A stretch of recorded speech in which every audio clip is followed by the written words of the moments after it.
জি জি কেন্দ্রীয় বিএনপি।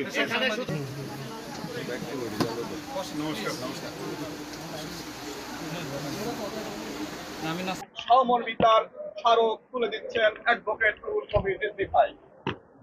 আচ্ছা ঠিক আছে, ওকে জি ধরুন আচ্ছা।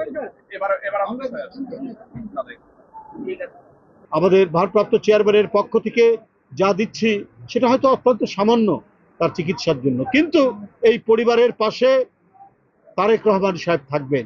আপনারা নিজেদেরকে একা ভাববেন না, আপনাদের পাশে বাংলাদেশের বৃহত্তর রাজনৈতিক সংগঠন বিএনপি আপনাদের পাশে আছে এবং তার নেতা তারেক রহমান সাহেব আপনাদের পাশে আছে।